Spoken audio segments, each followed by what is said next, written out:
20 kilo bilan chiqara olmagan yelkangizni 7 kilo bilan to'g'ri texnika bilan chiqarish mumkinligini ko'rsatib beraman. Qayerga ishlaymiz endi? Endi yelkaga ishlaymiz. Qani tosh olingchi. To'xtang, nima qilyapsiz buni? Yelkaga ishlayman. Bu katta trenerlar aytgan, og'ir ishlasang tezroq o'sadi muskul. Yo'q, qo'ying buni, qo'ying. Men sizga boshqa narsani o'rgatib beraman. Ko'pchilik aynan shu yerda xato qiladi. Ya'ni og'ir ves bilan ishlasam, muskul yaxshiroq o'sadi, baquvvatroq bo'laman deb doim og'irga osiladi, lekin men sizga bitta narsani hozir tushuntirib beraman. 20 kilo bilan chiqara olmagan yelkangizni 7 kilo bilan to'g'ri texnika bilan chiqarish mumkinligini ko'rsatib beraman. Siz birinchi o'zingiz texnikangizni qiling. Endi qarang. Bu yerda qo'l iloji boricha tekis chiqadi.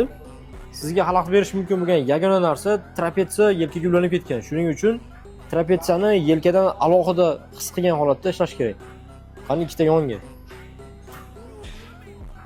Yaxshi. Trapetsiyani bo'sh qo'yasiz, yelkani o'ziga fokus berasiz. Qanday qilib alohida ishlayman desangiz, tirsakni kistdan doim balandroq saqlaysiz. O'shanda mana yelkani o'zi ishlaydi. Ketdi, qani.